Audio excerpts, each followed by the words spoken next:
What up, people? It's your boy, Master Trudy, out here with another video. First of all, my apologies for not reviewing the last two episodes.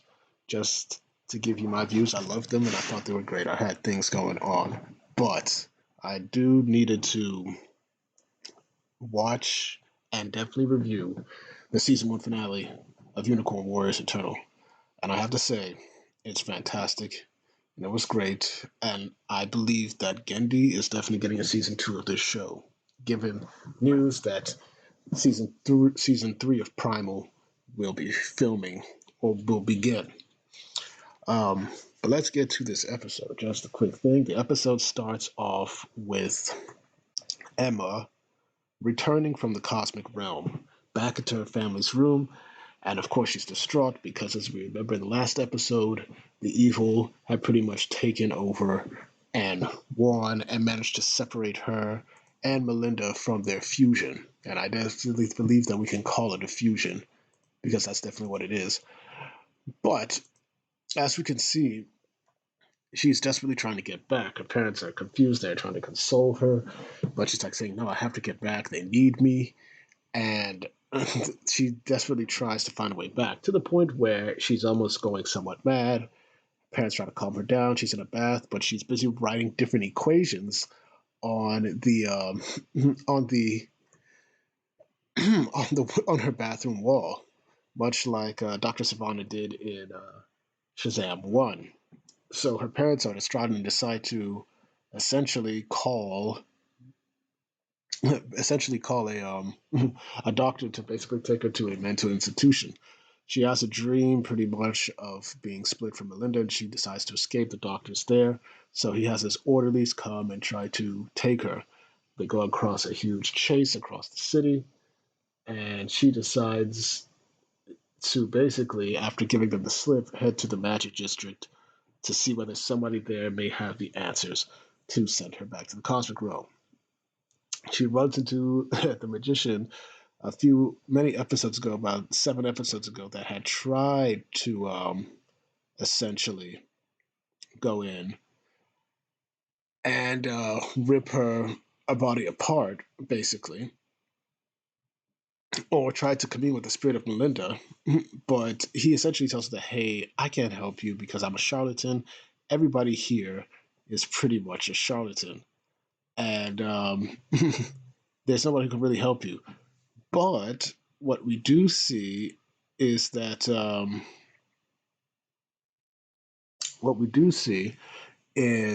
two people who had trained themselves to essentially prepare themselves to be taken over by the spirits of their ancestors of Eldridge and Melinda say that, hey, we might not have the power to help you, but we know objects that can and will do and that can help you.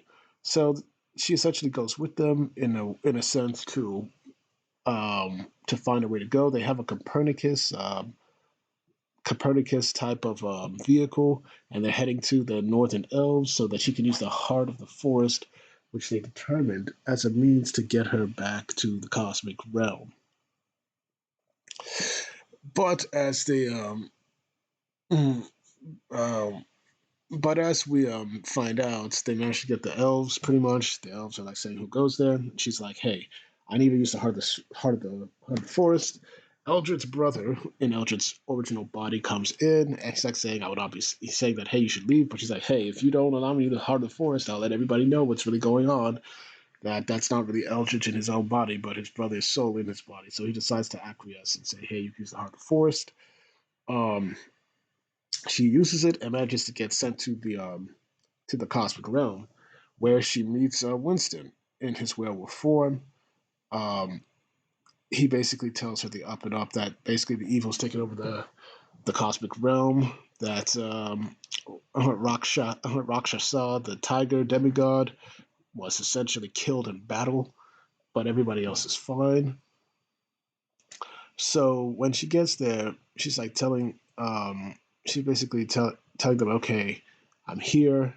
It has been 4 years in the cosmic realm, so she's only been gone for like maybe a day, and already 4 years have passed in the cosmic realm. So she tries to rally the gang to say, hey, we need to do battle. And I need you to let us combine all of our spirits together. And with our spiritual power, we can defeat the evil because everybody was feeling all hope was lost.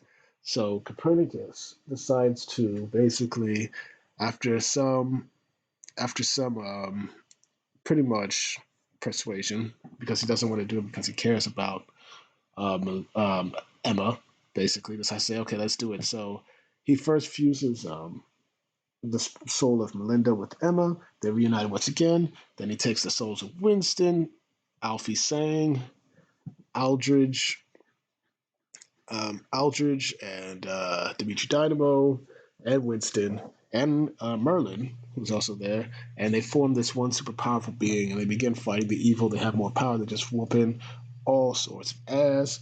Forgive my language. And what we find out is that Morgan Le Fay, because we hear a voice, is actually the heart of the evil. I'm sure we're going to find out how, but she's essentially the core of the evil under against her own will. It's essentially using her magic power to fuel itself, and we see that in this case, Melinda tries; she might cannot break it, and so at the end of the day, there's an explosion. The evil separates all five of them, with Emma's fusion still being one person. And now they are in a new world where time is just out of whack. We're seeing dinosaurs, we're seeing World War II planes, we're seeing futuristic spaceships, futuristic cities, volcanoes everywhere. And, Emma's like saying that it doesn't matter, I'm going to save my mother, and that's where it ends with that. Personally, I really like this episode. And it's unfortunate I did not review the other episodes, but it definitely showed that Emma is Emma has real Emma has real heart. Genndy wrote this character very well. Her insecurities, her fears were definitely animated well. Her passion to help her friends, everything. And her budding friendship with Melinda to pretty much show that, hey, I'm with you to the very end, and we're gonna do what we can, and we had this bond. She's shown to be somebody who did not want this, to becoming a leader, and has decided to accept her responsibilities to essentially not only save Melinda's mother and Morgan Le Fay, but help stop the evil and save the universe as well. Um, it's very good. The action was done, the powers are done well. Genndy is a goat. He has created a new show that has captured audiences. I learned recently that this show definitely was the highest rated animated show among people of my demographic, 18 to 34. That should give you a clue about my age. But it shows he's a professional. He's a genius. He is a true artiste and master of this genre. And Unicorn Warriors Eternal definitely shows that. Um, I recommend people watch this show. 10 episodes in season one. I I am very hopeful we'll get a season two. Let me not say that a season two has been greenlit, but I think Genndy has proven himself to show that, hey, I can deliver the goods, and I know how to make a good show. So season two is definitely coming, and we're going to see what the evil will have in store for the world because it looks like it's succeeded, whatnot. So yeah, that's pretty much all I have. Thank you for watching. Please like, share, and subscribe, and hit the notifications. Make sure you're notified. Once again, I do these reviews for you, the people, because I want to discuss good animation like this and get your views on them. Thank you all for watching, and I hope to have more videos up when I can. Forgive me for my lack of the other two, but I was definitely some things happened, but I'm back. So thank you all for watching. Peace.